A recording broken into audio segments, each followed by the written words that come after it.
So we're talking about we have some spread positions or some naked put positions. We want to hedge that in case, worst case scenario. So what is your fear of decrease? Okay. Then you want to analyze how much would your portfolio lose, or how much would you lose on those positions, okay, if the market did fall 10% in a week, next week, 2 weeks. I'm not saying it's going to happen. This is an example. So let's say, for example, if the market fell 10%, you'd analyze that you'd lose the full amount on your 2 bull put credit spreads and maybe 6% on both of your cash secured naked puts. And that would reflect X amount of your portfolio. Well, how much of that do you want to hedge? All right, if I see it's going to lose $8,000 and that, say, represents 20% of my portfolio, okay, I can't hedge against that whole 20%. The cost to do that would be too high. And if it didn't go or it didn't decline, then the insurance for my portfolio, I might lose more on the insurance if I'm trying to hedge one-to-one. It's very difficult to do that. So you may want to only hedge about 50% or so forth, okay? All right. Now, how do you know how far your underlying securities on the are going to drop in the case that the broad-based indexes, SPX, SPY, NASDAQ, and so forth, drop 5 or 10%? Well, beta is a decent measure to use. Okay, there's others out there, but just as a general overview, beta is one to use. Beta is a measure of the movement of the stock based on the overall movement of the S&P 500. Okay, 1 is even. So if you have a beta of 1, that means it kind of tracks the S&P 500 as well. Okay, a beta of 1.2 means the stock will move more than the S&P. So if I have a beta of 1.2, a 10% drop in SPY or SPX might equate to a 12% drop on my security. Of course, a beta of less than 1 means it might move more slowly. Right? Now, how would that affect your positions? And once you've identified how that would affect your positions, then you can follow the guidance from that blog on the stock or portfolio insurance to determine the change and potentially the number of puts you might want to buy on SPY or a different broad-based indicator. So let's take a look at power options real quick. I'm going to pause the screen, navigate over to power options. And I'm going to take a look quickly at a portfolio that I just entered. This is going to skip for me because I was just entering one for our third question that came in for John B. But I'm going to go to radioactive here. And let's say this is my portfolio. And I'll highlight it for you if you can't see it too well. All right, there we go. So in this portfolio, we're estimating about a total basis of $40,000. We've got 3 small married put positions entered on AMAT, Interactive Brokers, and Sony. I've got 2 short puts, one on WLL, opened on February 20th, and I used the weekly naked put search on power options to identify this position that expires on March 2nd. That's why I chose WLL. And YY, which is at 127. Okay, so I've sold here. Let me clear that up. On Monday, I could have sold the March 2750 put, 2nd of March 2750 put for 65 cents. That's going in my favor. And we could have sold the 127 put on YY for 230, which is also going in our favor. This is for the 2nd of March expiration. Now further down, we've got 2 bull put spreads, which were the top 2 that would have matched my weekly bull put search had I run it on Monday. An Apple bull put spread with the 162, 170, 157.5, my apologies, and then Grub with the 90 and 80.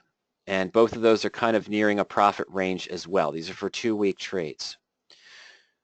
Now, looking at this portfolio, if I'm expecting a 10% decrease in the stock price, or market overall over the next 2 weeks before expiration, all right, this might drop about 17 points. Apple might drop 17 points. Okay, that would put me at 158, and I'd be at essentially full loss. And a 10% drop here on Grub, that would drop us down about 9 points. So we'd be below 88 roughly, or pretty close to below 88, just below it. So we'd have the full loss there as well. What is my full loss here? Well, of course, it's the difference in strike prices minus the net credit. So 2 points here minus my net credit that we received, I'm sorry, was 23 cents, and times my number of contracts. So I tally up my monetary risk for each position. But first, and of course, 10% drop in will would drop down to 26. We'd have a $1.50 loss on our naked put, and I'm sorry, $13 here would put us at 123, so it'd be at a $4 loss, but we keep the 230 premium. Okay, so we'd work these numbers, but what I do real quick first is I'd say, okay, on WLL, let me go to research, and let me go to stock research from the portfolio. I could also look at the option chain as well. But what I'm looking for here is beta, and this one's huge on WLL. It's got a beta of 4.17. So a 10% drop in the stock might put me close to a 35% drop here. There's a 10% drop on SPY. Okay, that's a major concern. What about YY? Okay, same thing. I'd go to the research tool and I'd go to stock research. Beta here is 0.77. So that's in my favor. Even if it's a 10% drop, I might only drop 7% on YY. We might still be at a profit on the position. And of course, I do the same process for the Apple Bull put, but I'd assume that a 10% drop, I'd be at full loss. Now I count up the monetary loss. Now, I'm not going to do it right now, but let's say I count up the monetary loss for those three positions. I'm not worried about my married puts because they're already insured in this portfolio. So I'm going to count up the loss. And let's say the loss here, we know we only did 1 or 2 contracts of this naked put, and WL might drop, we saw maybe 30% or so. So we might drop down to $20. Okay, so I'd have a $750 loss. So we'll put that at $750 on this put. YY wasn't going to move as much, but a 7% decline, you know, would drop down still to about 126. So let's call this a $100 loss. Apple, let's just assume the 10% decrease would take us below 157.50. Drop us about 17 points, putting us at about 158. So we're pretty close to the full loss on the position. And what is this? This is a 5-point spread times 5 contracts, which is $2,500. And I'm going to keep this little net credit here of 45 cents. So let's say $2,500, you know, minus 250 or so. So let's call it $2,250 would be my max loss on this spread. 5 contracts of the 2-point spread, so let's just call it 1,000 to be even. All right, so I've got on my spreads, leverage spreads, I've got a loss of, we're going to call it 2,250, 1,000 for grub. Short put on WLL we were saying was going to be 750 because it had a very high beta, and 100 on YY. All right, so add all that up together. Well, we got these two at 3,000, 4,000. We're looking at about $4,100 loss if the stock falls. Okay. All right. Now, what I showed in the blog that's located at the, you know, if you go up to the top of the screen, you go into the Home tab and you go to Weblog. Back a couple months ago, you can look at the stock or portfolio insurance, and I showed using a long put screen. And one of the tools in the long put called the long option finder to determine, we see here SPY, we'll call it 275. Okay, we're going to say SPY is around 275. So at 275, a 10% decrease, $27 drop, is going to put us down at 248, a 1-week, 2-week period. So I'm going to go to the long option finder. And we're going to put in SPY. And my expected price, 248, 10% decrease. I'm just going to put in $1,500 as an investment amount. You might have to increase that or decrease that because of it, the size. And let's go Happy St. Patrick's Day or expiration day on or around March 16th. Let's see what would happen. Okay, so 2 to 3 weeks out. Actually, let's go one less. Okay, let's say a 10% drop by the 9th. This isn't, how do I want to say this? This isn't a projection of mine. I'm not saying SPY is going to drop or that is my projection. I'm saying is, what is this tool going to show me if SPY hit 248.39? It's going to show me which SPY puts would give me the most potential profit. Okay? Now, this isn't necessarily the put I'm going to buy. What I'm going to do in this case,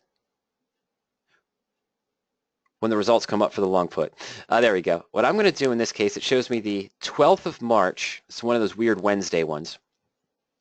The 12th of March 258 put right now is trading at 40 cents. Okay. If SPY did fall to 248 on the 9th, this put I could buy 37 contracts at 40 cents. This would be worth $37,000. Okay, but my cost into the position would have been $1,500, right? $1,499. 37 contracts at 40 would be $1,499. Hey, and the stock's at 248. 258 put, that's going to be right at 10. That's obvious. So that'd be worth $37,000. I don't want that much hedge, though. I am going to lose $4,100 on my spreads if SPY drops 10%. I'm going to lose about $4,100 we calculated on the naked puts and the bull put spreads. So in reality, what I'm going to do is scale this back. I just need to get now again, this comes down to how much did you want to hedge. Do I only want to hedge $2,000 of it and cut the cost down? Or do I want to hedge all of it, 50% of it, or so forth? So I bet you, this is a 2,000% return if the stock, my worst expectations are true. I want to minimize cost as much as possible, by the way, in case it doesn't happen. I don't necessarily want to pay $1,500 into that $40,000 portfolio, even though this would be very profitable for me. I'm trying to hedge my positions that I entered. I don't want to continue to pay $1,500 every 3 weeks or every month over the course of the year for that market hedge. All right, so let's scale this back. We know these are $40, so let's just put in 500. Let's just put in 400. 1% of my total portfolio value. Likely we're going to come up with the same put, but it's only going to be one contract. We're going to be able to buy the 12th of March 258 put for 40 cents. But if SPY does fall our 10% from 275 down to 248 by March 9th, that one contract would hedge the 4 positions we have. Of course, I'm only using one contract on the naked puts. Yeah, still the same one. So this actually well increases our hedge, okay?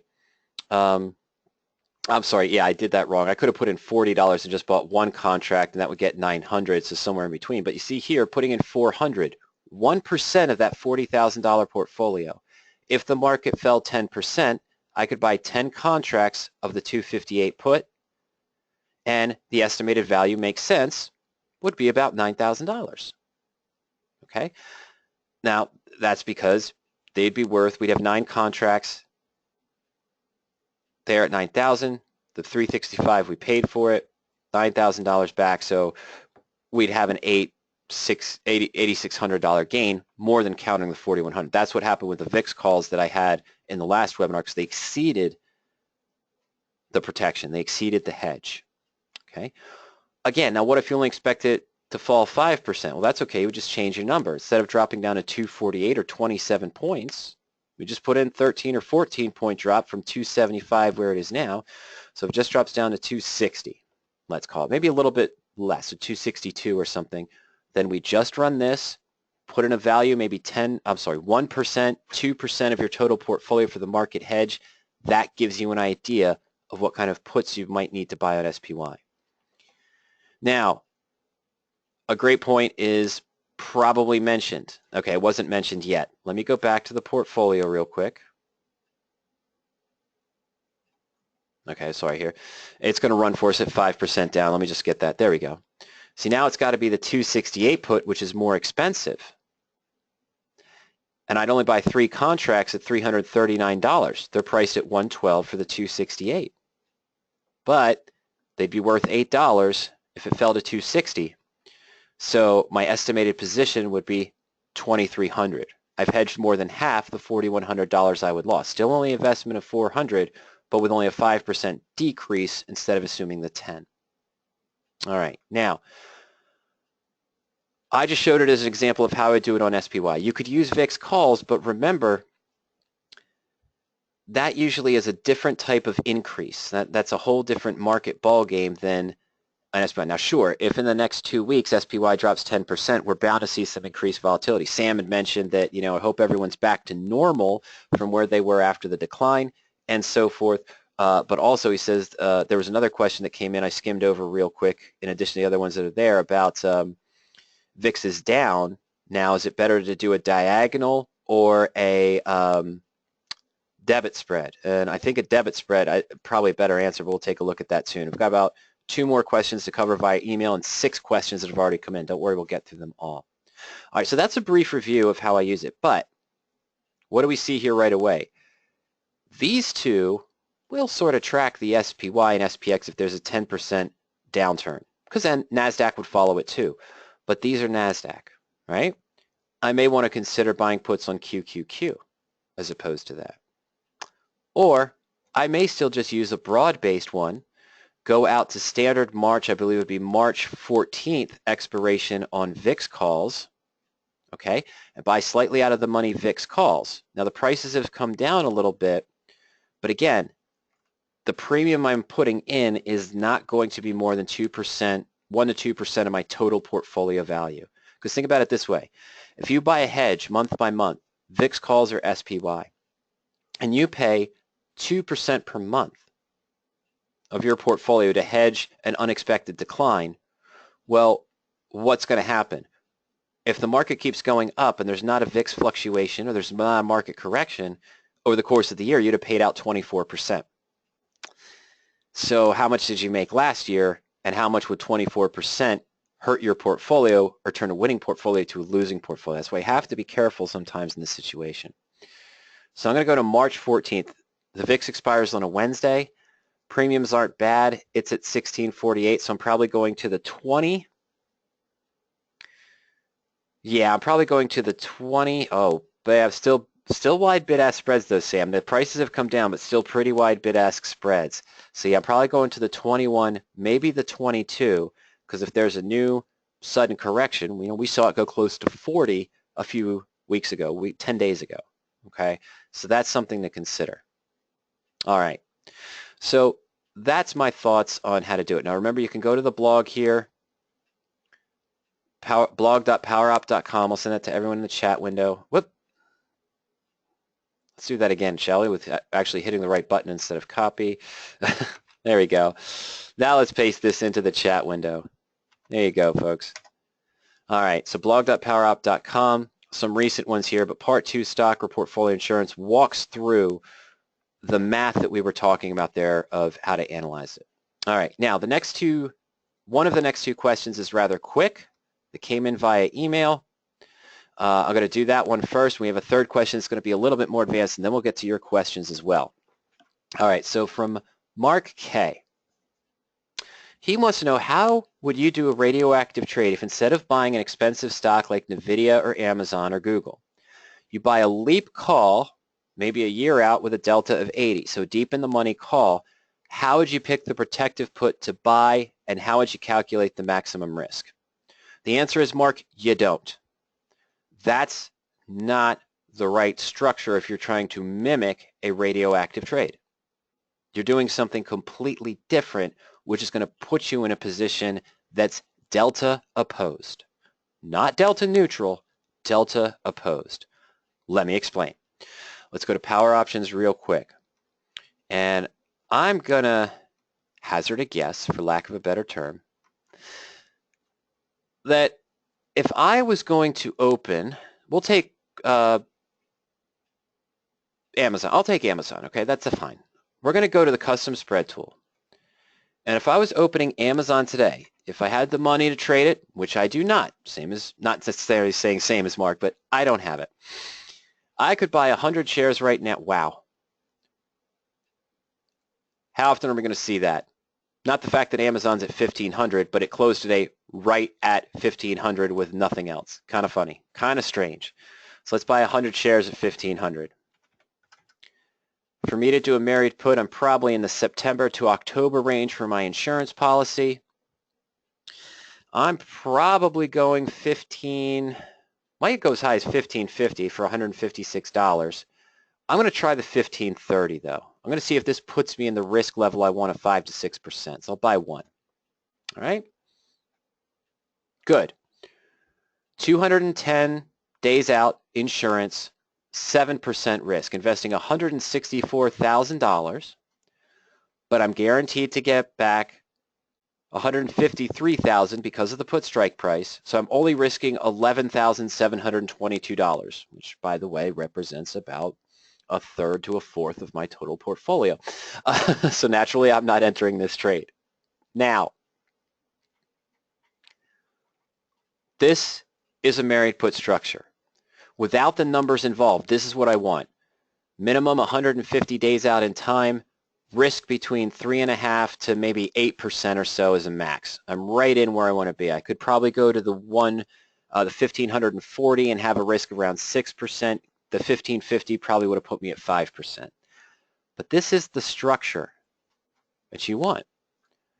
So I can't afford Amazon, but I'm still bullish, but I want to have limited risk. Here's the caveat. What we would typically do, and what's called an alternative to income method number 4, one of the adjustments in the blueprint if you become bulletproof, is rather than this, what I would likely do if I really wanted to trade Amazon or Google or NVIDIA, I'm not buying an in-the-money call with an 80 delta. What I'm probably doing is buying the September 1530 call at this price. Okay, let me go ahead and submit it. Now notice, because of the bid-ask spread, the risk here is actually higher than the married put. Now, I always say that the long call is not a parity trade to the married put, and it's not. It has a similar risk-reward profile. It has a similar monetary risk, but it's 100% of what you're investing. If I buy the call and in my portfolio I set aside the amount of money I would use to buy 100 shares of stock and don't use that for other trades, now I'm at a parity. But buying the call by itself is not a parity because you're risking 100%. And you run the risk of overtrading. And in this case, the risk is 20% higher. It's at 13,000 instead of 11,000. But this is the structure that mimics a radioactive trade. So okay, I might just buy the call if I'm going to trade Google, but I would also put money aside on hold in my account and not use it for other trades. So if I'm wrong and this falls and I lose 50% of that $13,000, it drops down to $5,000 value or $7,000 value, I've lost 50% of what I invested. I'd make sure that I'd have the cash on hand in my account, so that still the loss on what I allocated to Amazon can only represent 1 to 2% of my total portfolio. Now, why am I not doing it your way? You're asking, well, I'm going to use stock replacement, which is buying, and I know you mentioned a year out with an 80 delta, but let's just follow the same thing. Let's go to September. And an 80 delta would probably be around 1340, 1320. I'll check on that in a minute. Let's say I bought the 1320 call. Now this is in the money. We've got intrinsic value plus time value. This is about $245. Let's just check real quick. Let's go to research and option research very quickly. My delta. Where are you? Okay, so over here in the Greeks, 0.75. Okay, so you might go a little bit lower, but let's just keep with this example. Now you say, well, I've got a long call that mimics a radioactive trade, but you're in the money. And that's not what I'd want to do. I'd want to mimic the radioactive trade I was planning on opening that would have controlled it to 7% risk. So now you say, I want to keep it cheap risk too. What put would I buy? Well, maybe you bought the same one I was considering that gave me the 7% risk, 1530 put. All right, you buy that. We're nowhere near the same structure at this point. You've entered into an in-the-money long strangle, which is delta opposed, right? Even at the halfway point, but you see here down at the bottom, if the stock is between these prices, between 1530 and 1350, the gain that you're making on the put is being countered by the loss you're taking on the call and vice versa. Look at the risk. It's up to 19,000. Now true, you only invested 40,000, but your risk if the stock stays within this range and doesn't move is 48.5%. It's no way to get ahead long term by taking risks of 48% of what you invested into a position. Okay, that's not the way it's done. So in this case, Amazon's at the all-time high. Sam's just making some comments along those lines. I was looking to see what other things in there. Let's see.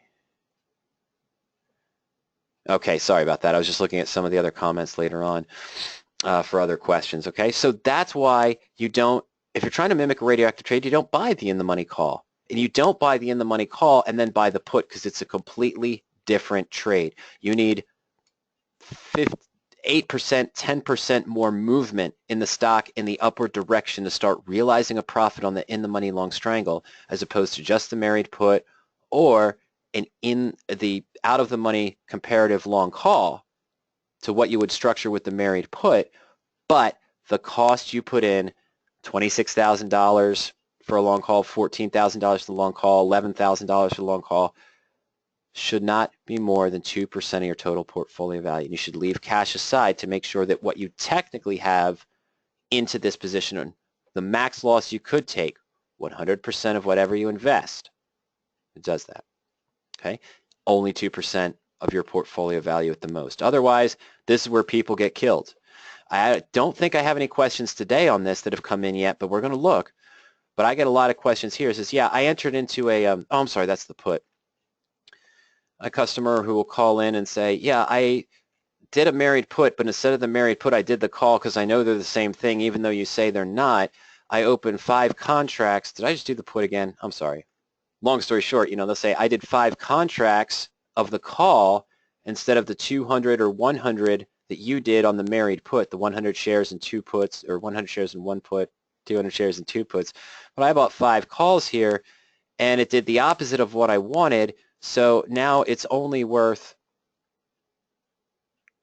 $39,000. So I'm looking at roughly, not a 50% loss, but I'm down 35%. So how can I repair 35%? Well, remember, if you take a 35% loss, you need about a 56% gain on what you have remaining to break even. That's the martingale. That's the gambler's ruin. That's why I trade with radioactive and not leverage calls with the largest portion of my portfolio. That's why we keep controlled risk in those positions, because your risk of over trading before you know it. Think about this. Now, Sam had commented that Amazon was at a new high. Amazon was also at a recent high back on February 3rd or 5th, okay? Back on February 2nd, February 1st.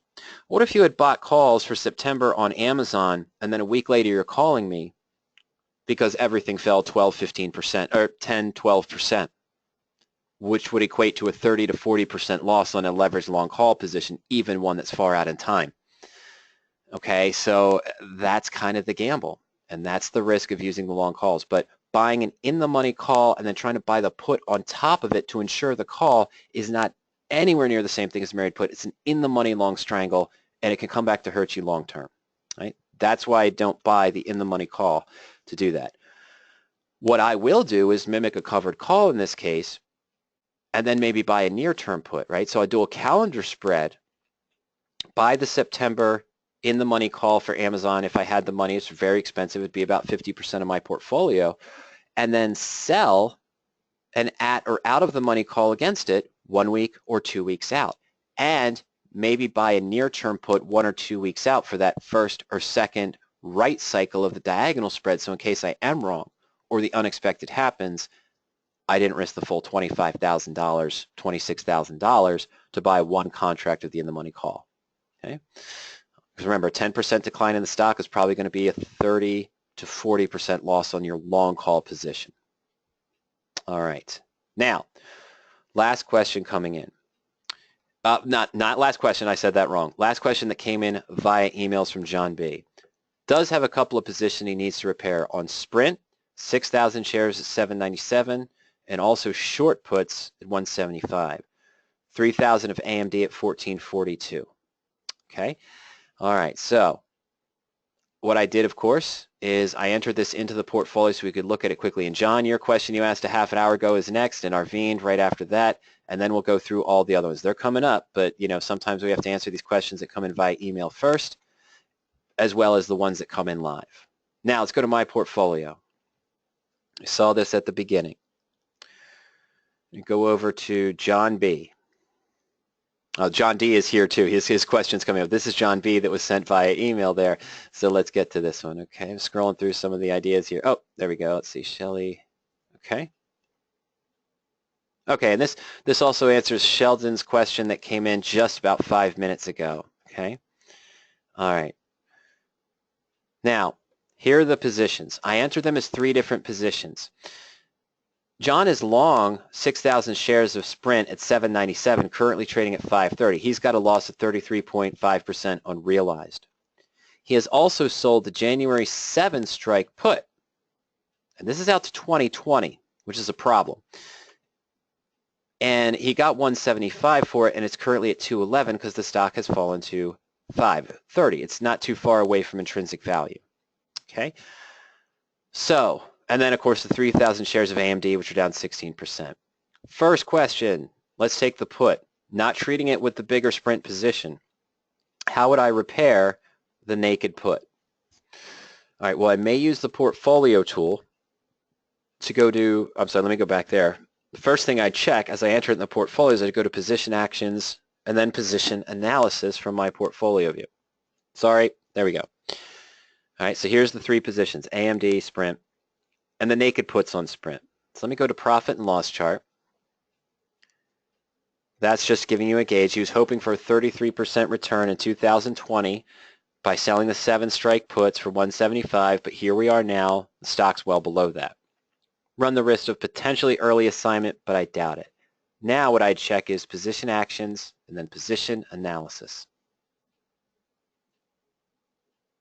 All right, this gives me a breakdown of the current position. I have a current liquidation loss of 3,400 or 8.3%, but if the stock stays where it is right now, all the way to 2020, if it stays at 530 in this case, what would happen? Well, you have the 7 strike put, okay? It would cost you $1.70 to buy it back. Intrinsic value, if you hold it all the way to 2020, you collected $175. You're still at a very small profit of $300, 5 cents times your 60 contracts, right? Not a lot, but again, this is kind of at break even. You know, you're at a loss now because there's still so much time value remaining on it, but you also have time on your side, okay? This shows you that you could buy it back for 211 right now, and then you might be able to sell to open a nearer term position. But this is looking at a covered call. This is assuming you get assigned, which might not happen in 2020. So I know this rollout opportunity doesn't make much sense, okay? For this particular position, I know you may be concerned about the loss here, but I'm not touching it. All right, you're right at break even. I'm not worried about it, especially if you think Sprint's going to recover. No guarantee. But look, on the put, you're essentially at break even. Now, you're combining it with the loss you've already took on the stock and the overall gain or loss on Sprint. I'm just saying for these 60 contracts, you're at a small loss right now of about $3,500. But if the stock stays at the same price all the way to 2020, you're still going to have a profit on this trade. All right, you're still going to be profitable by 5 cents or $300. Not much at all. The reason why I mentioned it's kind of a shame, not a shame, but I mentioned that it's kind of tricky is because you're already out to 2020. You can't roll further out in time. I can't buy this back for 211 and then try to sell the 2021 5 put for $1.50 to give myself more protection. I took in 175, maybe I'd taken another $1.50, and I paid 211 back. So I'm still 50 cents ahead with the 5 strike put instead of the 7. You can't really roll down here. If you roll down, it's going to be a debit. Okay, 86, no, it'd be a profit of 40 cents. I'm sorry. See, so you took in 175. It would cost you 211 to buy this put back now, and then you could get maybe 95 cents for selling it. So that would put you at about 260, 270 in, minus 211 to buy back to roll down to the 5 strike put. It'd be a profit of 60 cents or 50 cents times your 60 contracts. Nowhere near where you are now, but it's declined. But you have so much time on your side. Okay, I just don't know if it's worth it to roll at this point with your puts all the way out to 2020 and the fact that you're at break even right now. If it starts to fall to 5 and you think it's going to recover, maybe roll down to the 5, then see what the prices are at that point. But this short put, you have so much time, not overly worried about it. The shares, though, this is a problem. You're down 33%. Number one, first two things come into mind. I don't know if this happened suddenly. I haven't been paying attention. Let me just take a look at the chart. Yeah, so this kind of happens quickly here. I mean, you were 8 here, and then it started to fall. You really needed to start considering adding protection or getting out of this position when you saw a 7% decline or a 10% decline. It's okay to take a 10% loss on what you invested. Sell calls to hedge some of this decline maybe on the position, but we already saw the premiums aren't there too much. But allowing a position to get to a 33% loss, just goes back to what I said before, gambler's ruin. If you take a 33% loss, you need a 56% gain, 55% gain, 50% gain to get back to break even. If you take a 36% loss, it's about a 56% gain to get back to break even of what you have left. All right? So the tools that I would use on power options in this situation, both for AMD, we won't go through them right now, but that stock repair tool, okay? I'll put in Sprint. I don't think there's going to be a repair available to help you get back to break even faster. But 797, and we'll put in your 6,000 shares. This tries to build a ratio repair for you. There's a repair for April, honestly. That's strange. They're only debit repairs. That's dangerous. No credit repairs can be built. There are debit repairs. You see you can lower your break even to 674 or 675.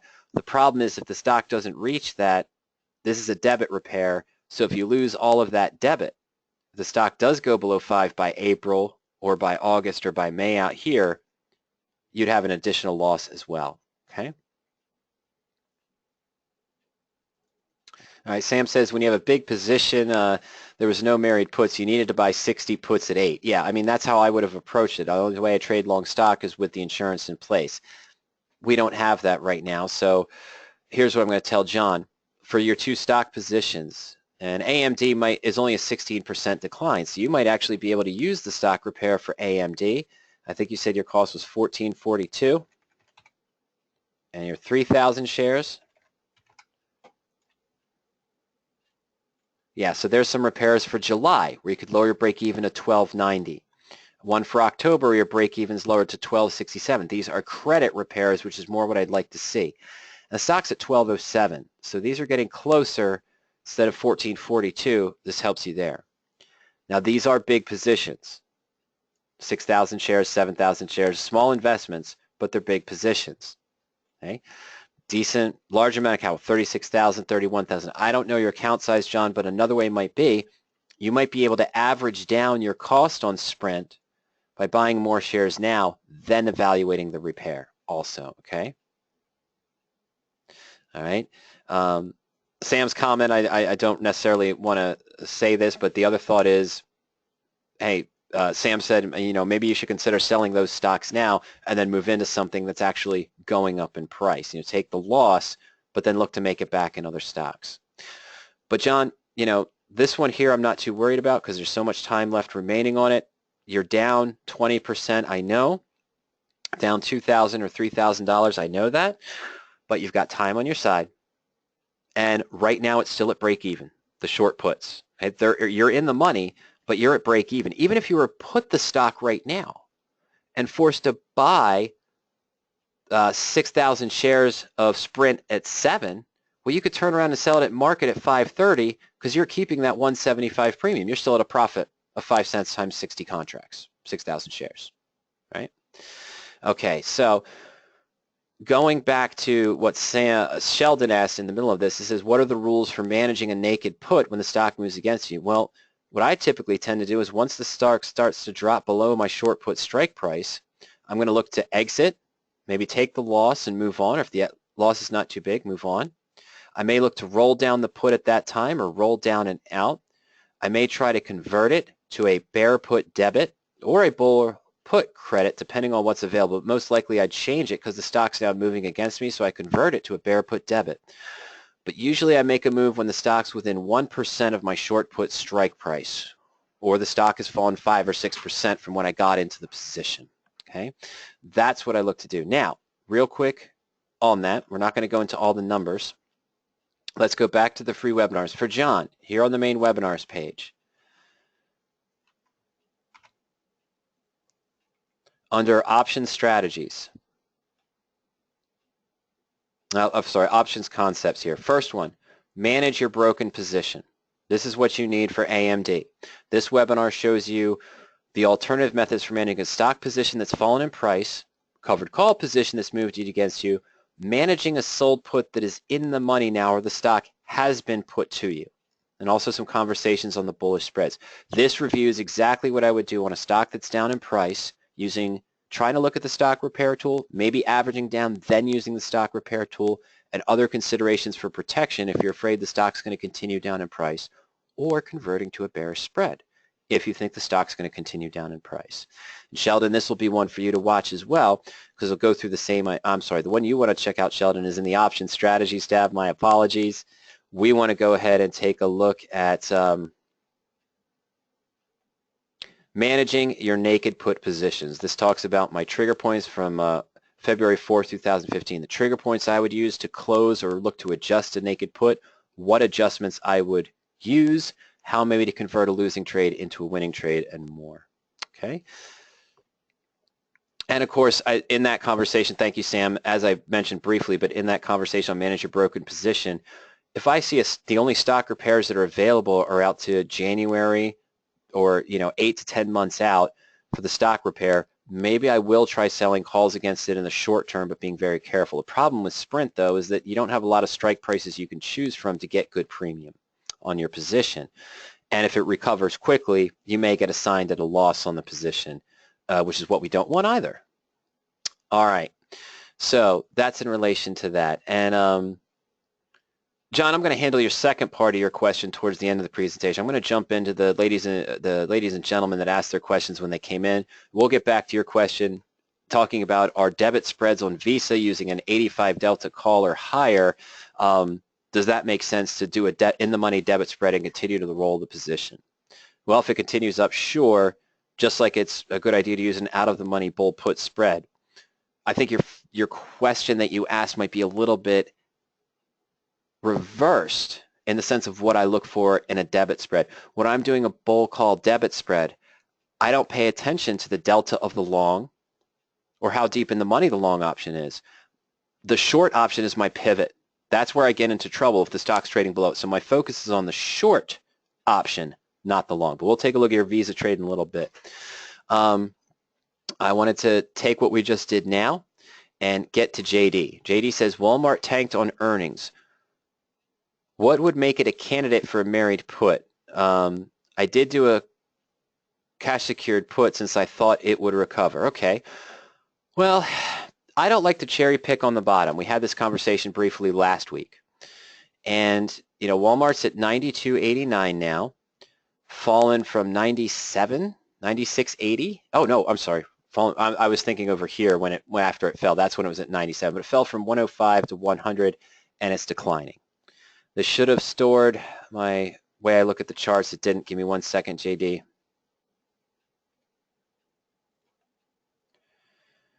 All right, volume. Good, good, good. Now, I don't typically like to comment on trades. I don't like to give direct advice on trades. I can't. We can talk about management techniques. We can talk about stock selection. This would never come up in my radar right now as a opportunity for a married put. It wouldn't. It's below the 20-day moving average. I tend to follow the trend. It's dropped below the lower Bollinger Band, but it's come back from that a little bit. It had a negative MACD crossover confirmation, of course, and now it's even going further. So until I personally see the MACD flatten out, and I see this flatten out on the lower band, and this upper and lower band condense a little bit, probably if the stock goes back up to 95 and it's shown strength, 95, 96, I might consider it for a married put. But I want to see this starting to turn. I want to see the MACD starting to turn. I want to see this coming up to the 20-day moving average, and I want to see the Bollinger Bands come back a little bit normal. Okay? You have a cash secured put because you thought it would recover. I know hopefully maybe you sold a 95 put, maybe you sold a 90 put, but I'd be hesitant here because it's still showing weakness, it's still showing decrease. you might want to add some protection on your naked put there. But for me, this would not come up in my married put positions because it's below the 20-day moving average, because the MACD is negative and still declining. The RSI looks like it might have settled, but still, this would not have come up in any of my searches or any idea. I don't bottom feed with the married puts personally. Now, sure, if I opened a married put now, bought this at 92.89, bought the 95 put for September, I'd only have a 5% risk. If it fell to 85, 80, and 75, who cares? Well, I care, but I'm only losing a small percentage. What I would have tried to look to do here is at the confirmation signal at the drop, I probably would have bought an extra put or closed the stock and left the long put open with that confirmation signal there. And then, of course, it had the big decline. All right. Arvind did ask, is there any place where we can find pre-IPO listing? Now, you'll have to do a Google search. We don't track IPOs on power options at all because they don't offer options. So you're going to have to use a, just a Google search, and you probably already have, your broker might have something. There is a website out there, IPO something, IPO, I can't remember the website now, but it does IPOs, and it mentions the IPO positions and shows ones that are planning on coming up, I think, or something along those lines as well. Okay. Sam said a nice trade in Walmart, 95 puts, and it was at 92.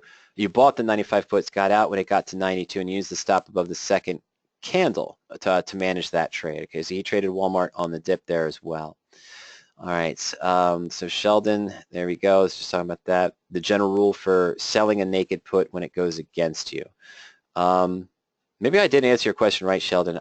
You said, what is the general rule for selling a naked put when it goes against you? If you're holding a stock and it's moving against you, the last thing you want to do is sell a naked put.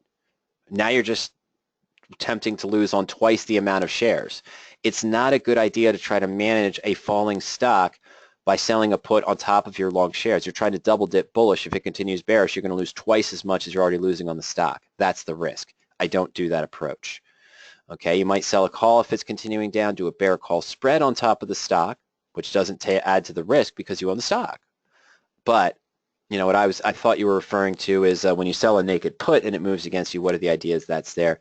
But if a stock's starting to move against me, I don't consider the naked put a way to manage a falling stock because I can lose on both if the downward trend continues against me. And I could lose double what I'm losing on the long stock, depending on the decline.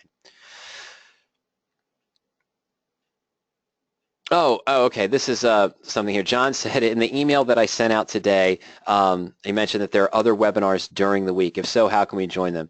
I apologize. There have been some that have done the weeklies, but they'd actually been for the partnerships with different services and so forth. I'm actually working on 3 video-only webinars that will be posted within the next 2 weeks, hopefully within the next 8 days, for different topics, some of which we're talking about today, some other ones also, and on power options. Those are all going to be available in the free webinars section, but they're not going to be live. They're just going to be recorded. We'll start doing a lot more. We'll go back to the Wednesday and Thursday and occasionally Tuesday regular weekly webinars at the beginning of March. Okay, and you'll always see those available when you go to power options, either in the I don't have it selected here. That's funny. Oh, here it is. I'm sorry. The upcoming live webinars pod. It's one of the pods you can add to your main view.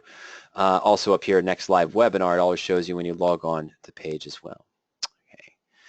All right. So let's see here.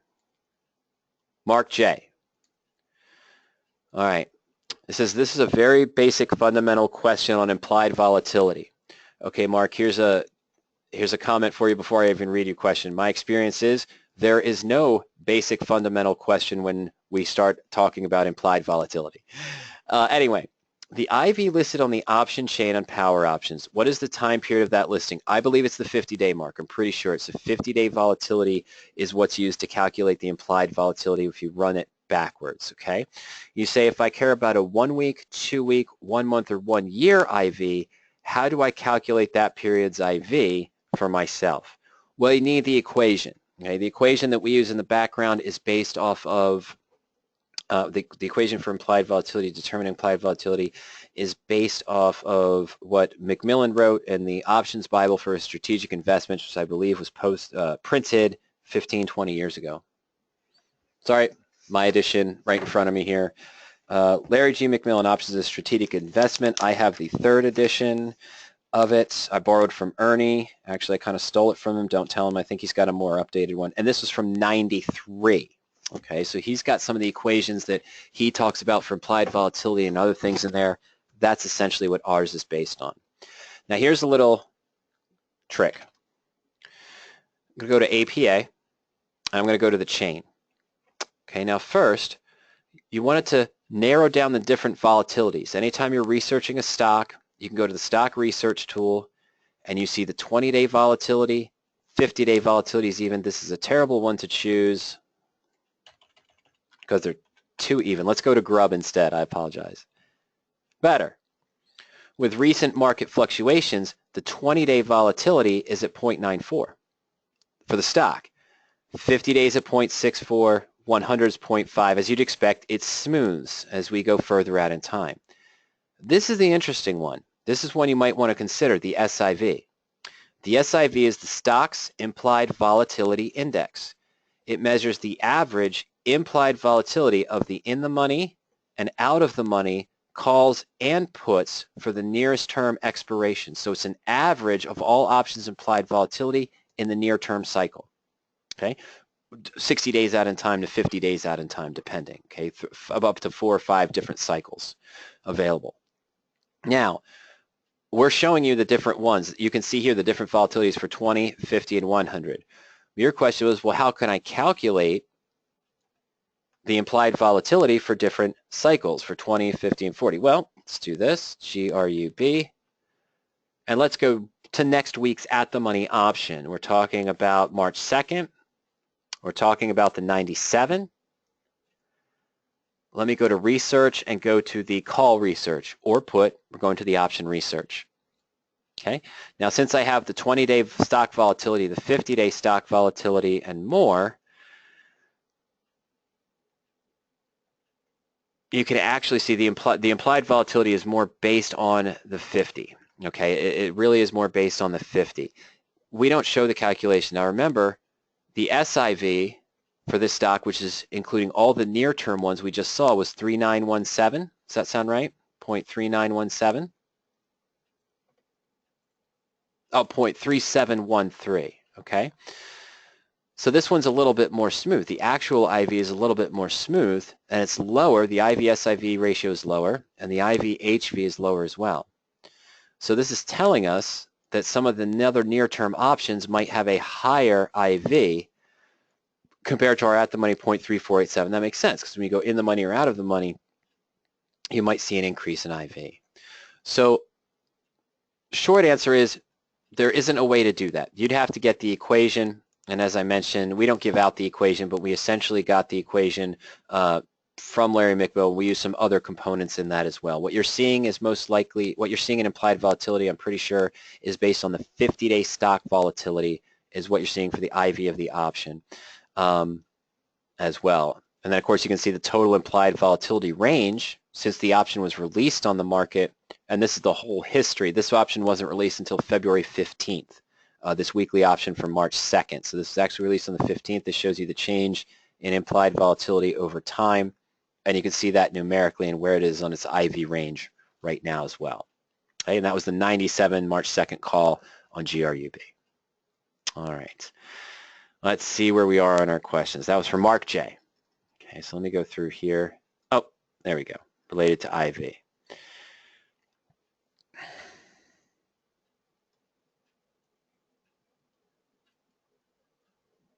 Okay, going back to Rajiv, I touched upon this, but I didn't illustrate it. We did look at the VIX chain again, but there's something very concerning here.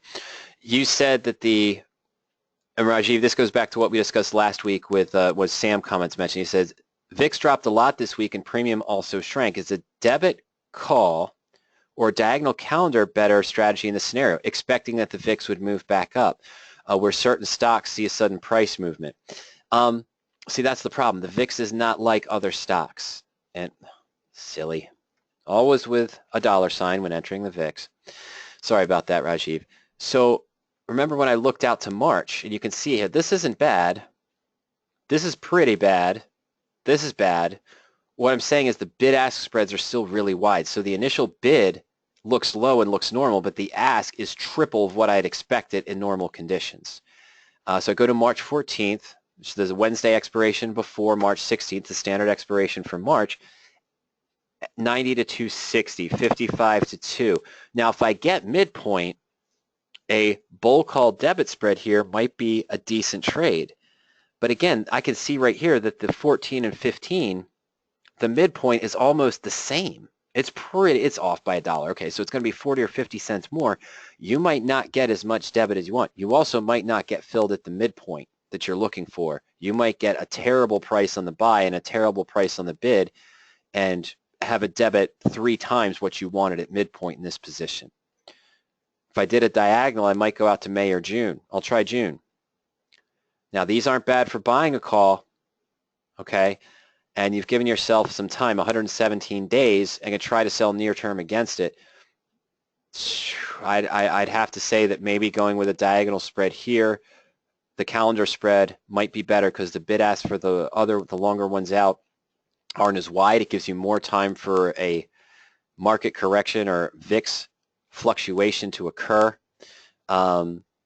So yeah, based on the bid-ask spread and no guarantee that you'd get it in the short term for a bull call debit or even a bear put debit, I have to say the calendar would be the better of the two, but I don't know. As Sam mentioned last week, it might be better just to kind of, for now, follow the trend. And that's what I'm considering too. It's still declining, a little hiccup there, but it's still declining. I'm going to wait to see if it drops back below 15 or 14, $12 range again, and then start to consider, okay? Sam does mention he's been doing that not weird one. I always say that, Sam, but I do apologize. The one I always forget, SVXY. Yes, whenever I see Sam say SVXY, I want to call it the sexy volatility ETF. You know, svelte or sexy, SVXY. But I mean, that one, phew, it's a monster. Okay, so you're in $10 to $12 now plus INTC today. Okay, so I'm in from $10 to $12. Okay, so you were buying calls or buying the ETF. You're buying the ETF itself. Okay, sorry, Sam. Okay, so you're getting in now that it's at the bottom there. Okay, and the 170, 165 bull put on Apple. Okay, and that was related to what we were talking about with the Apple. Let me scroll down here a little bit more. Let's see what other questions have come in. Sam, that's interesting. He says he bought Momo and bought a 40 put in the close 100 shares today. I had a customer who was in Momo. It was actually looking to repair it because it had fallen. So you got in at 33. That's pretty good. Okay. All right. This type of trade always makes me a little bit nervous. Let's talk about it. This is Rajiv. He knows that earnings are coming up next week on JCP. So he sold the March 16th. I never like to sell going into earnings. I just don't. I'm a scaredy cat. But he sold the March 350 put and bought the March 16 3 puts. You've got a bull put credit and then bought the 4.5 call. Cost is 0. All right, let's just do that. Sell, buy. 10. So let's up our voltage on the sell here. Now you got a really good price if you got it at no cost. So essentially what you're saying is you got this closer to 25 cents and a cost of 0. So you're in a synthetic kind of married put position with no chance for a loss. That's good, okay? With only commission. Cost was 0. Risk if JCP falls below 3.5 after earnings and profit and move to 450. Is this better strategy with stock in portfolio or does not matter? Okay. I would always, especially a stock this low, I'd always enter it as a married put. What do you mean by that, Mike? I mean, I'd probably buy the stock at 4 and would have bought the 450 put if I could get it for 50 cents. Okay, I don't know if I would have, but if I could get the 450 put for 50 cents, it'd be a different price because it's an in-the-money put as opposed to out-of-the-money call. And if I get close to bulletproofing, I would do that.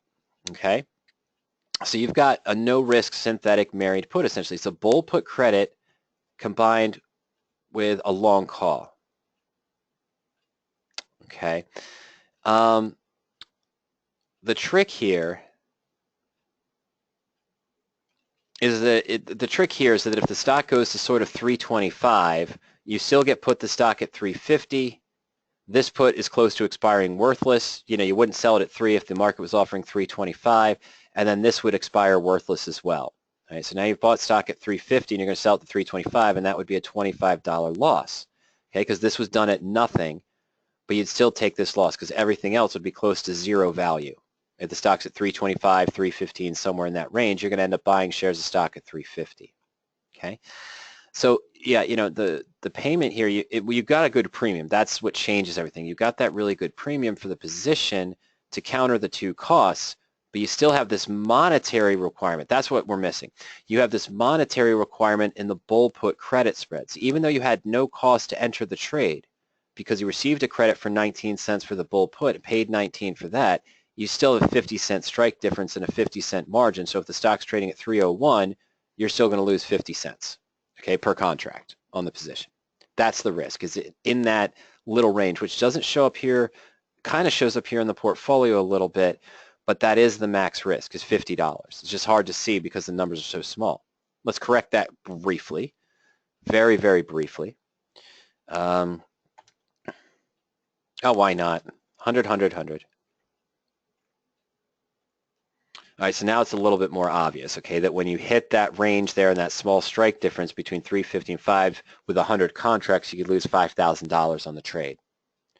I know that's the small portion. That's a very, I'm sorry, I slipped on that. That is the very worst case scenario for this trade, okay? With the stock at 406, would it be better to do the stock and the put?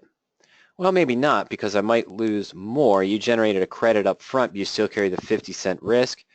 If I did the March 16 450 put at 60, see, this is going to be 10 cents. It's going to be a 10-cent risk on the position. Max risk of 19 or 4.1% of what I invested. Okay, and if I did 1,000 shares, that would increase to 190. All right, so yeah, I'm investing 469 to risk 19. You're taking in zero, investing zero, and have it covered, but risking 50 because that little strike difference there on the bull put side. All right. Oh, going back to the knock on wood IPO, Sam commented you can find it on the NASDAQ and on CBOE. Okay, that's what he mentions there. It's one thing to consider.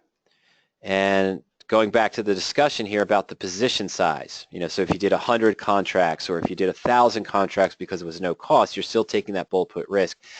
You know, Sam says position size is important. Trading only put 2% in one trade, and also comparing to what we were looking at earlier, and 30 to 50% in one position, you can be a big problem if it doesn't work. Yeah, and you know, so we were talking about that leverage trade of taking a 30 to 50% risk of what you invested in the long call, or if there's a 10% drop, you take that 30% loss, 40% loss, as opposed to knowing you're only losing 4%. Okay. And Sam does mention that he lost on UVXY following that VIX discussion there. He's out of it now, okay? And of course, the other, thank you. Thank you, Sam. This is something I knew I needed to mention, but I didn't. And Sam caught me on it. So we're in the March 16th, 350, 450 call. And we said we sold this at 25. And put the other numbers in so we have it even. Now, I look at the profit loss and I see that, okay, if the stock stays at the same price, I might have a profit. But remember, analyzing a profit and loss chart, you've got to expect this is going to be wiped out. These volatilities are really high. They worked in your favor doing this bull put, but you also had to pay the call, which extended it. The day or two after earnings, let's go to March 6th, or whatever earnings are, the volatility is going to go back to maybe 0.3, 0.35. Okay, so if the stock's at 406, you might only have a gain of 50 cents, not a gain of 350. And if it goes right to 350, of course, we're going to be at a loss of 650 because we're going to be just essentially at intrinsic here on this position, and we're going to lose the full 1850 on the calls. They're not going to have any value after the earnings because the volatility is going to crush and collapse as well. Okay, that's what's going to happen. and 10 contracts. So that's not too bad. 10 contract size. That's not bad. That's really decent. As far as the position size go, what we were talking about earlier, the position size there, 10 contracts on that particular one are not that bad. Okay, so I did answer Rajiv. I did answer Mark. I did answer John D. Mark has a follow-up. Perhaps better framed question. Are public IVs that brokers, CBOE, and other public sources publish at the same number of days, 50 as power options? No. I don't know. Okay, let me answer that better, Mark. I don't know. There is, I can't remember if it was, I don't think it was you I emailed with, but I did email with a gentleman earlier this week who was complaining that the delta on Thinkorswim was so far off what power options, but all of the other numbers were equal. How can delta be so wrong? Well, it's because delta is also based using sort of the Black-Scholes calculation. Well, I should say volatility and some of the same components are used to determine if the stock moves up 1 point, what would we expect the option to increase or decrease based on its volatility? Well, the answer is we're using a volatility we feel is the best. Thinkorswim is using a volatility which could be a 30, 60, 90, or 120, or it could be the 260-day volatility which they feel is best. That's the difference. I think they're using a 250 or 1 year volatility for their delta calculations. And the reason why I say that is that our deltas were between 12 to 15% higher in most occasions than theirs, which tells me they're using a more smoothed, a longer term out volatility number for their calculations. But the only way to know, unfortunately, Mark, is to ask them directly which ones are they using, okay? Because I don't know. There is no one standard, and it sucks for all of us.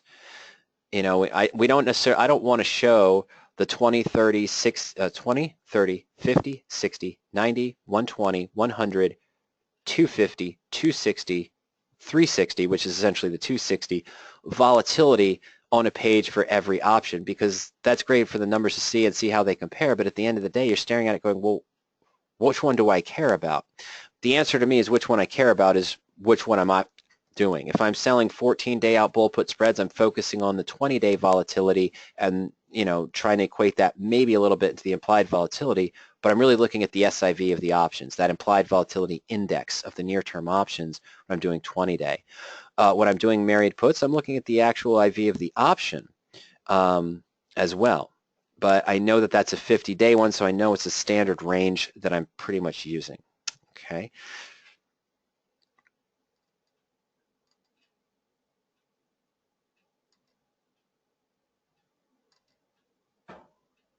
Okay, and then you went on, I'm sorry, Mark, you went on to say, it said, I did not catch, okay, I'm sorry, you said that, I'll say, here goes your question again, I'm sorry.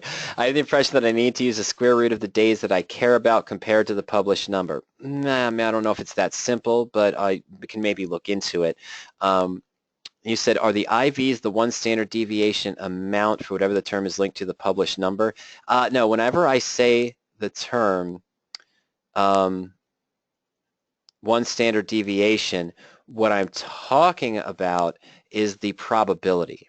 Okay, the probability is the one that refers to the one standard deviation. That's what we do is we take the 52-week trading range of the stock and apply a one standard deviation to those values. That gives us a bell curve where we can say, based on where the stock has been, and this is likelihood it'll be at X price or Y price at the next time.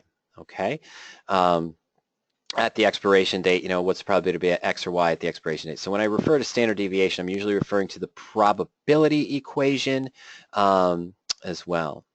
Sam, I'm sorry, just going back to something else I just came across. I'll wait for that in a moment. So, sorry, Mark, that's what I mean when I say one standard deviation. I'm usually referring to the probability, which is slightly different than the implied volatility, but the volatility, of course, does have an effect, in a sense, on the probability equation that is used, all right, as with delta, okay? All right.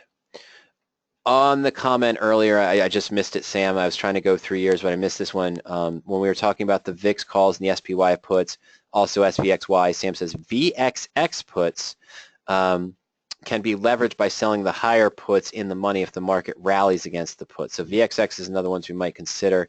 And then you said to buy, what, 2BU1. I'm not sure if you meant that as a ratio spread in that equation.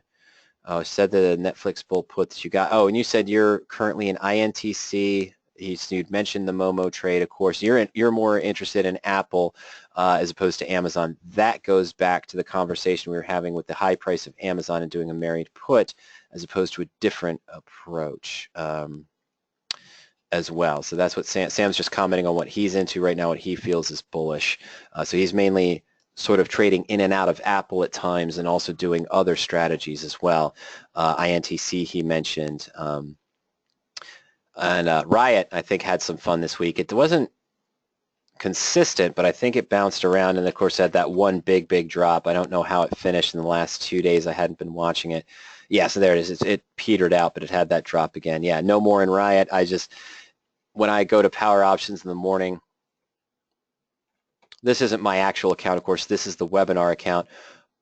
But the first two immediate things I look at 9:35, 9:40 are the stocks in my watch list. How are they performing? Oh, there's VXX down 341, similar to VIX percentage-wise. But then I look at these two here. Okay. Ooh, that's funny. OLED did take a hit today. Okay.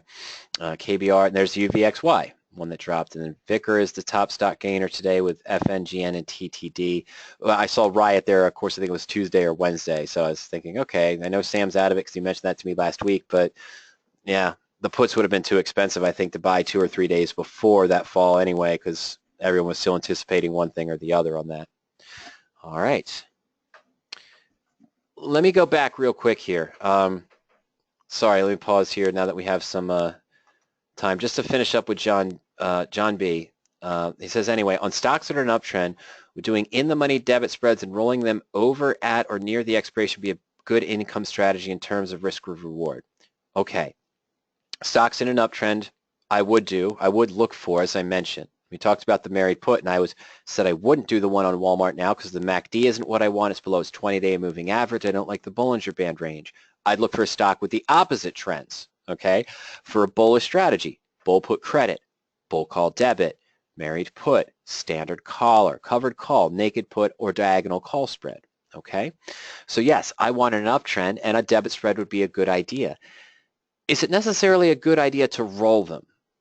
Well, yes and no. I mean, if you hit expiration and you've taken out the max return for your bull call debit spread, what you expected to make, or maybe you still got a profit even though it pulled back a little bit, but if you got the max profit, you could roll it or just wait to next Monday and see if that stock matches the criteria that you'd want for the bull call debit spread. Does the stock still match whatever criteria you would use to buy a stock on that day, whether you use MACD, stochastics, oscillators, things of that nature, rather than rolling it just because it's a stock you're in?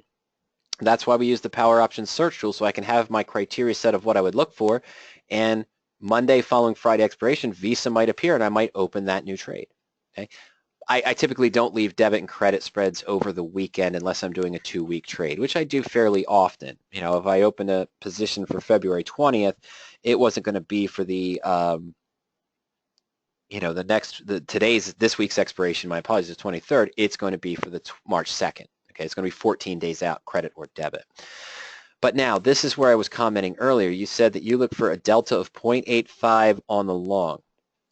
Buying in the money calls with a delta of 0.85 or higher and selling calls with 10 to 15 strikes higher. You're doing it reverse than I do, and I'm not saying that's necessarily a bad thing. It's just not, it's just not the way that I do it.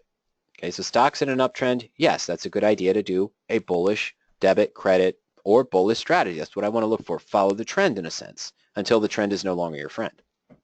That's why we do proper position sizing in insurance.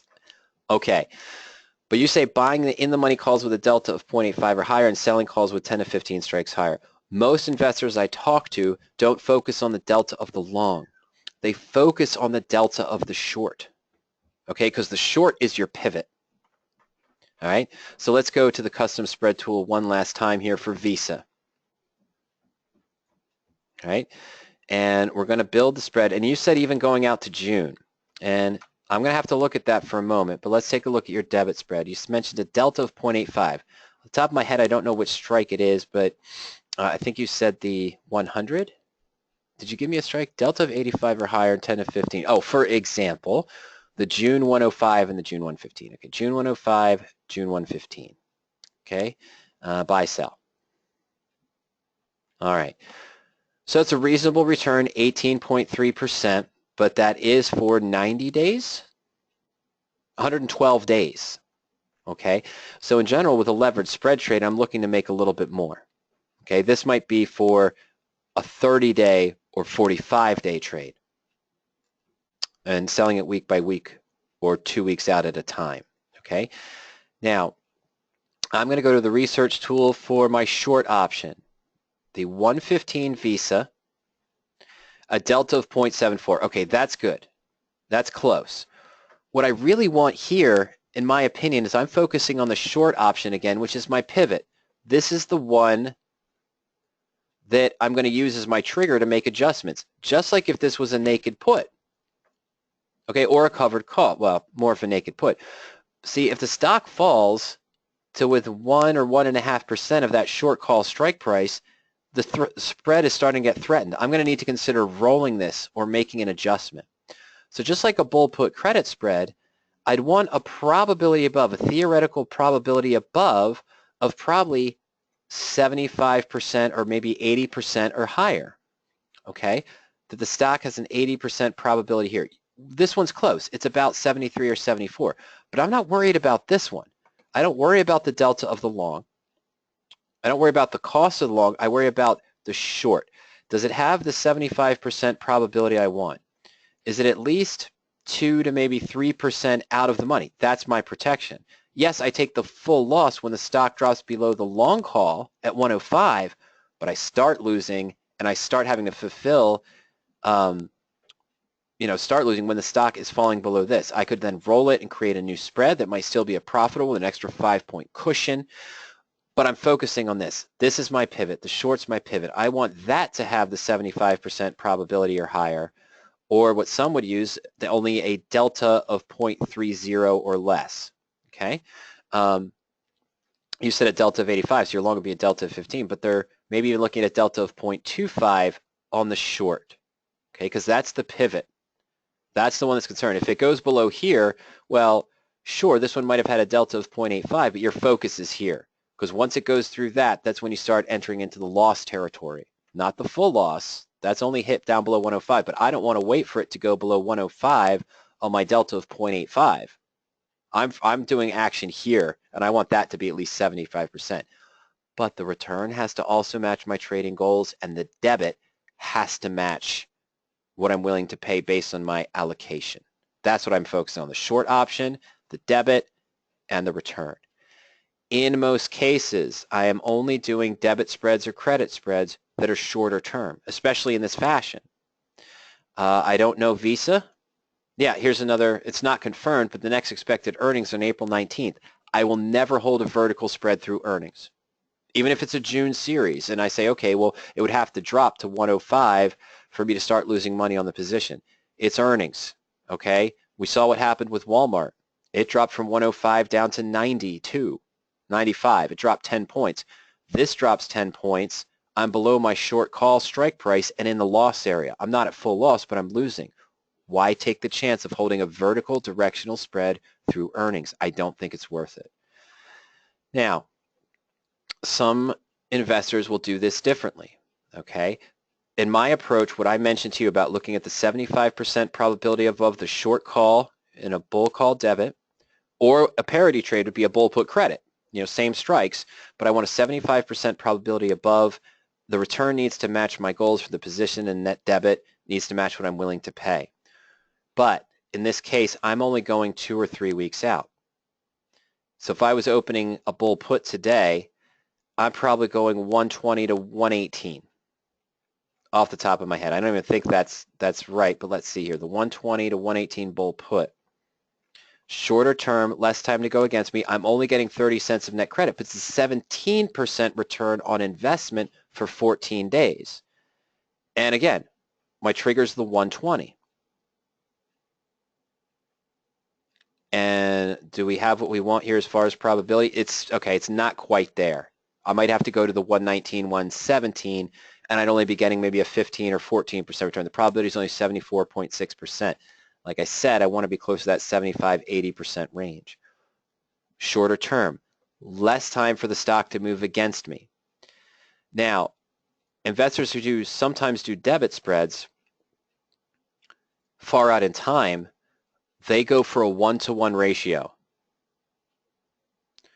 So they might, okay, they'd probably do it differently, but I might buy a 120 and sell the 125. Why? Because it's a 5-point spread and I'm paying 285 debit. So my risk is still 285, but I have more of a 1-to-1 ratio. This is more aggressive and is bullish, but I'm giving myself 112 days, even after earnings and then going forward, for the stock to go up above 125 if I'm neutral to bullish, to make sort of a 1-to-1 return on the position. Lower debit, lower probability of being successful. We're at less than 50%, probably 40%, but we're at almost a 1-to-1 risk-reward ratio. Okay, so if I'm selling a bull, entering a bull call debit spread that this is this far out in time, I might be selling the slightly out of the money, buying slightly in the money for a 1-to-1 ratio if I'm really bullish on the stock and I'm okay taking the risk of going through earnings. Never do this with a bull put credit spread, because this puts in the money. You know, the parity trade, the puts in the money, and you could risk early assignment. I could be assigned on the June 125 put and have to buy 500, 1,000 shares of stock, and now I've got sort of a short-term stock with an extra long call. I'm double dipping, so if it falls against me then I can lose more. All right, so you got to be careful with that. So that's my thought. Is it a good idea to do debit spreads on bullish? Yes, but in general, if you're looking for a high probability debit spread, it's better to go shorter term, get a better annualized return. Don't hold a vertical spread, debit or credit, through earnings. We just looked again, I'm sorry, at that longer term bull call debit spread that's closer to a 1-to-1 risk-reward ratio. Okay, whereas most credit spreads that have that 75 or 80% probability, even 2 weeks out, are at 8-to-1 or 10-to-1 risk-reward, but you have an 80% probability. Here's closer to a 1-to-1 risk-reward with probably only a 46% probability of the stock being above 125 in the next 112 days. But if you're bullish on the stock and it does show that movement, 1-to-1, closer to it.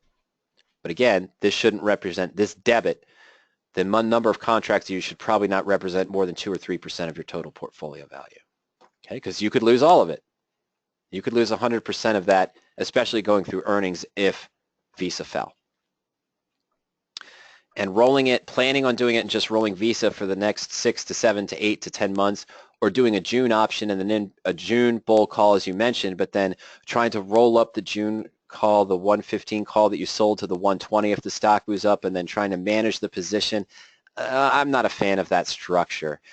I can see what you're saying. It's similar to what I do with the married put, in the sense that I've got a put that's 140, 150 days out, and I'm doing shorter term trades in between to lower the risk and potentially have no risk, bulletproof the trade.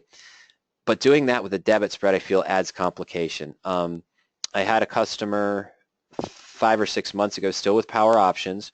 He was getting his feet wet. It wasn't Martin, and I'm not calling him out this way, but he would call me up and tell me he has a bull call debit spread that's losing money, that the stock's between the strike prices, and what should he do? And I'd say, well, you could roll the call down to a lower strike to give you a little bit more protection. And he says, no, I've already done that. And I said, okay, well, what position do you have now? He says, well, I have the bull put I mentioned to you. I sold the 85 call, and I bought the 80 call, and the stock's at 82. And I said, okay, well, can we roll down to the 82.50 for a credit, because you can buy the 85 cheaper back now? He says, no, I already did that. I said, well, what position do you have now? What he had done is he had bought 40 80 calls. At one point, sold 15 82.5 calls, sold 15 85 calls, and then when the stock started to move against him, sold 15 80 strike puts, cash secured naked puts, then fearing that it would continue to drop, bought 20 85 puts, and then when it started to move back up, he rolled the long call that he had at 80 up to 87.5. But he still thinks it's a bull call debit spread. I couldn't even analyze the trade. I had no idea what I was looking at. I had to break it apart into 4 different spreads with a naked put in order to kind of gauge what he was losing and what he was making. And as it turns out, because he was so focused on the idea that he has a bull call debit spread, even though he was making adjustments in between, he was at a profit. And he didn't realize it. He thought he was at a loss because he entered a bull call debit spread in his mind while he's doing all these other adjustments in between, where he sold the 85 call and bought the 80, and the stock's at 82, so he must be losing on the position. Well, he was losing on the bull call spread, but everything else he had done in between had gotten him to a profit. The worst thing he could have done was adjusted the bull call. He wanted to leave that open. Okay, so that's sort of what we come across in those situations where I don't like to take my positions there, a standard vertical spread, and try to make adjustments inside of it as it's trading, because I just want to take that trade and do it and then look for another trade if I'm doing something else in there as well. And Sam's talking about a debit spread he's got on SPY 280, 270 is halfway now. It didn't execute the trade completely. Okay. All right. All right. So let's see here. Okay, Rajiv, I'll answer this real quick. You said one more clarification on diagonal call spread, diagonal calendar for earnings, selling out of the money call a week prior to earnings and buying further out of the money call to reduce the cost. Is it good if we'll buy the slight OTM put day before earnings to cover both sides? No, the volatility will kill you. I see what you're saying. We were talking about this a little bit last week. And let's say that I have earnings coming up in a few days, okay? I have earnings coming up in 1 or 2 days. I'll just take any stock here. Well, let's do Grub. I know that they don't have earnings coming up. But let's say their earnings are on, not March 2nd. Let's say they're on March 5th. So I may have done a March 2nd spread where I'm going to sell a call to get some volatility here, 98 call. And I bought a March 29th call, probably at the 85 strike. Maybe 13 points away. Let's see what that looks like. So here's my diagonal spread. And again, the earnings aren't coming out till after this, till March 5th. So I've got a diagonal spread. I hedged some of the costs of this by selling it. Max profit here, if it's at 98, is at 120, 217, but then earnings are coming out after. And you say, well, is it a good idea to buy a put short-term to cover it? So you'd have to go to the 9th in this case, and then buy something cheap, 95, 96. Now that's going to be drastically inflated. The put's going to be drastically inflated, the one after the earnings that you're using to hedge it. And I mean, you've lowered the profit to probably only 86 here in the reasonable target range. Now if the stock collapses to 84, 87, you do have infinite risk, infinite gain to the downside. But then you lose if it moves up, which is the direction you were doing the calendar spread to begin with. You've changed the whole dynamic of the spread by trying to add the protection. Okay. Now, sure, this could expire worthless on March 2nd, and the earnings are coming out March 5th. And so you then have this kind of odd straddle position here with a $1.33 lower cost basis. And now we're getting into that scenario, Rajiv, where it's a whole bunch of what ifs and could be's and should be's. Let's say this does go down $1.30. Your cost basis is $11.30. Your call expired worthless on March 2nd. You're in this position, the March 5th earnings. Not bad, okay? You still need a wide movement, an upper and lower break even of 2 or 3 points on the upside and 12 points to the downside. It's not really a conducive straddle for earnings, and you would be overpaying for this to begin with, and this would experience volatility crush. So you hedge the cost of this a little bit by that short call if it expires worthless. But by selling that March 2nd call at 98, if Grub goes up to 100, maybe I still have a profit, but I have to close the whole spread without going through earnings, or buy back that call for $2, and now I've added to the cost basis of this straddle here and not subtracted to it. So you're trying to minimize the loss of a straddle, some kind of short-term, long-term calendar straddle itself by selling the near-term call and doing a diagonal on the position. And that's just, I don't know. There's a lot of what ifs in it. And you know that, Rajiv. I'm not saying you don't know that, but that's the trade-off there. Your idea is to do it on earnings the week after expiration. Yeah, but there's a lot of what ifs. That's the problem. There's a lot of what ifs that are involved here with that kind of structure, so that you've got to get into that range too. And Sam says he likes to do an earnings trade the next day after the report. If the stock is bullish, he'll buy the stock, wait for a reversal to buy the put in that strategy as well. So he does it after the earnings. I do it before the earnings with a straddle or strangle. And you say when I do before an earnings, you do a back ratio spread. Sam does a back ratio on both sides. So sort of an iron condor ratio spread, or condor ratio spread, I guess. Okay, so that's what we're looking at there. And as Sam also commented, says when we're investing, we invest to make money to buy stocks hoping it'll go higher. Always protect your position with the married put hedge at all time, because the markets dictate what the markets are going to do, not necessarily our input on the stocks themselves. All right. Okay. Well, I think that was all the questions there. A little bit more in depth there on that diagonal spread with an extra put twist. But in any case, of course, I just want to remind everyone, if you have any questions later on, you can always send me an email at any time to support@poweropt.com or support@radioactivetrading.com. Of course, you can also call us during market hours at any time as well. I just want to remind everyone, if you haven't done so yet, go to poweropt.com. You can put in your name and email address, and you can take a 14-day free trial. No credit card required. Test out the tools for 14 days. The subscription fees and monthly fees after your 14-day free trial start at $40 a month and go up based on the individual ones there.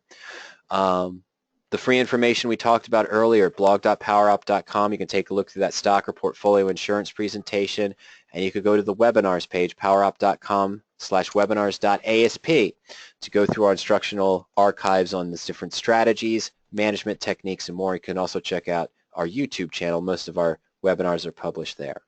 And again, you can reach me at any time, support@poweropt.com, support@radioactivetrading.com, or call us during market hours. All right, well, ladies and gentlemen, I guess that sums up today's webinar for our Friday session, February 23rd, 2018.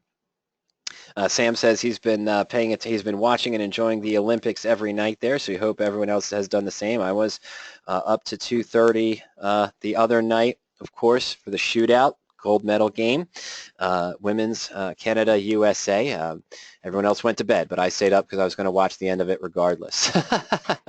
So that was a great job. That was a lot of exciting game. It was a fantastic finish there with the breakaway goal in the last 7 minutes to tie it at 2, and then the overtime was spirited too. There was a lot of good saves, a lot of good shots there, of course, also. So that was fantastic. I did watch that, and then I watched the end of the free skate last night too, with the two Russians the Canadian who won the bronze, and then the Russian who's expected to win the gold go second to last and last, but then the 15-year-old Vativa, of course, won there by 1.5 points for the gold medal.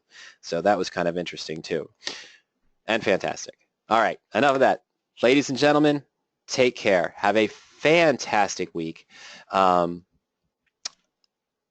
A fantastic weekend. We'll be back next trading week, and Rajiv says Norway's playing great this year. You know, also been watching the highlights but not live. Yeah, I've caught as much live as I could, but yeah, sometimes 2:30 isn't advisable to stay up that late to watch some of the hockey games, but I'll watch them anyway. Take care, everyone. Have a fantastic weekend. We'll see you next Friday. Good night.